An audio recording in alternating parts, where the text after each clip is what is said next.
All right, after 2 games off, the Spurs game reviews for its second annual season on the channel are back. So before we get into it, I want to start off by saying I apologize for no episode 6 reaction video of the Big Leap last night, because every time I tried to upload it, the copyright gods would get in the fucking way. The Michael McDonald rendition of the song they performed in last night's episode, Ain't No Mountain High Enough, even though they used the Diana Ross and Marvin Gaye versions, which are sadly the more popular versions, even though I prefer Michael McDonald's. But I'm going to save that conversation for next week, I think, when we do episode 7 reaction video.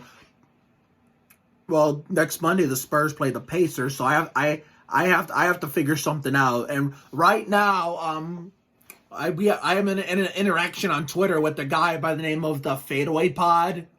The Fadeaway Pod. We're talking about how, seeing La Vida Luca's potential, with the comparison to Bruce Bowen, ended up not aging well. So yeah, he said Woods, but then I think he meant Wood as in Christian Wood. It's singular like Robbie Gordon, not plural. Yeah, I'm going to tell him right now. I'm going to tell him right now that it was singular like Robbie Gordon, not plural. Right.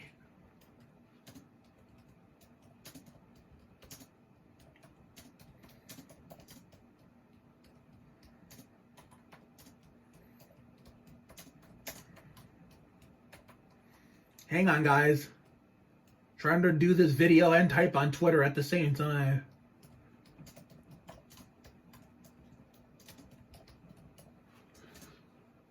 Okay, he's not going to know who the fuck Robbie Gordon is, but he's going to ask, so I'm going to explain to him. But anyway, let's talk about tonight's game. It was neck and neck from start to finish. It was a drag race, and these losses don't hurt as much as they did last year and the year before that. Even the previous 2 years, even though, at least since most of 17-18, we were still pretty good, but we were really good, but not all that great. It was like Duncan's squad or first year without Duncan levels of good, great, We were able to start that season off very, very strong, but then come late portion of that season, we ended up faltering, and a lot of streaks ended during the course of time since that 16-17 season, inaugural season without Tim ended. The 50-plus wins in a season streak came to an end in 17-18.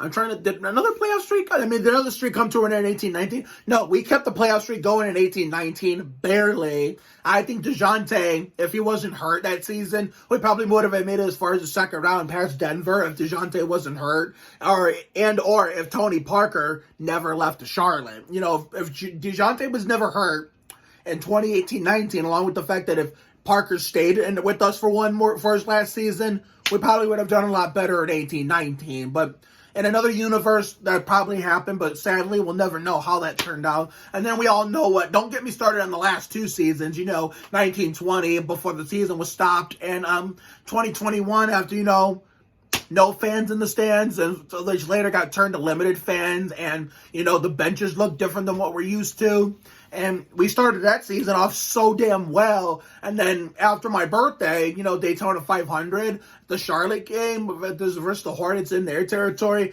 COVID hit us and, postponed a lot of games, which thankfully, oh shit, Rebecca Metz from Coop and Cammy saying, fuck them up. And that's kind of fitting, guys, like Fabricio. I might have to say that to her right now. Yeah, let's say it to her right now. She's like, fuck them up, Nancy. And I'm going to be like, fuck them up like Fabrizio Alberto.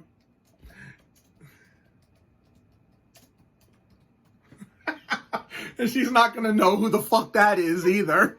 Rebecca Metz from Coop and Cammy asked the world on Disney Channel, a.k.a. Jenna. But anyway, I'm getting off topic. But, 2021, after starting off the season so well, up to my birthday game versus the Hornets in Charlotte, COVID hit, postponed a lot of games, which the only good thing it gave us was keeping the Spurs-Cavs game streak in person alive. Going to be able to go to that, keeping that streak alive and going to that game in person. We kept it going. If the postponements never happened, I wouldn't have been able to go, even with the limited fan access. Luckily, the Cavs were allowing fans by then, so we were still able to go. So that was fucking awesome.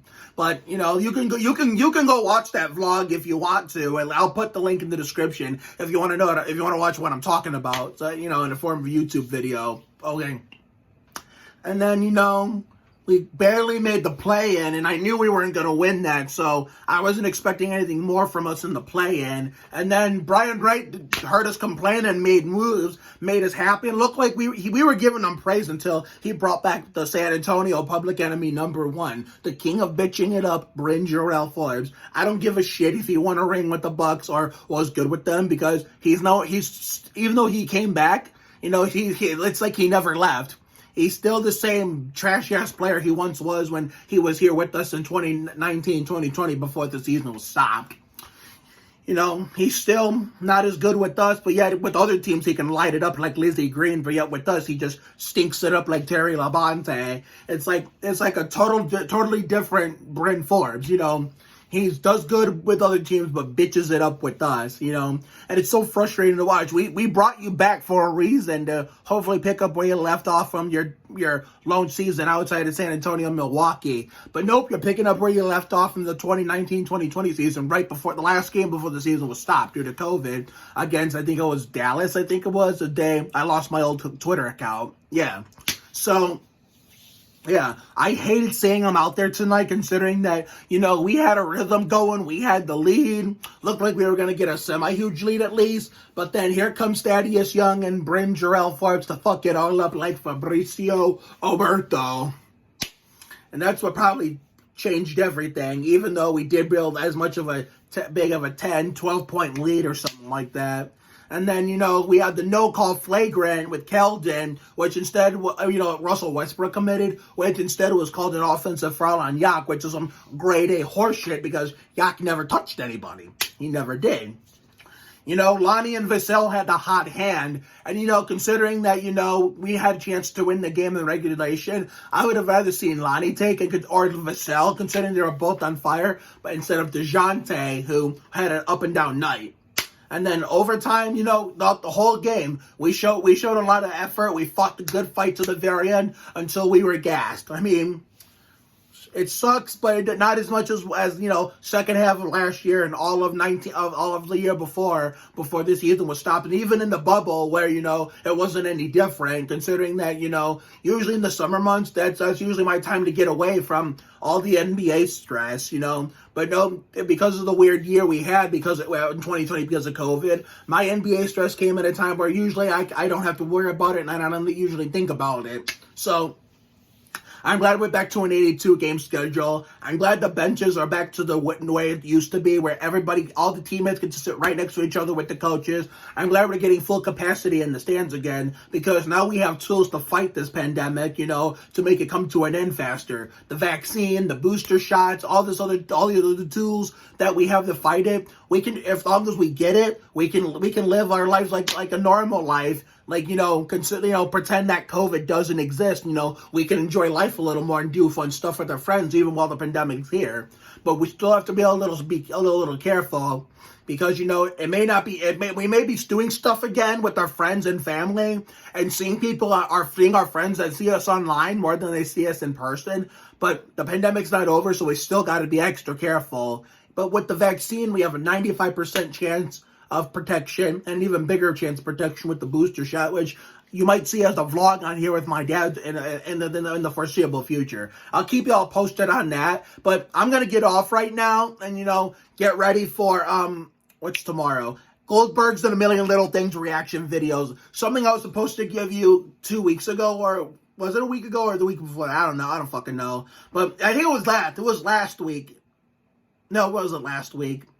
It was the week before. It was the week before when I was excited. I was playing the waiting game in my bedroom, then I fell asleep. But I will bring you Goldberg's and the MLT reaction videos tomorrow night. I promise. So have a good night tonight and a better day tomorrow. Take care, everyone. Good night. I'll see you all for the next Spurs game on Thursday in Dallas versus Mallory James Mahoney's Mavericks. See you later, everyone.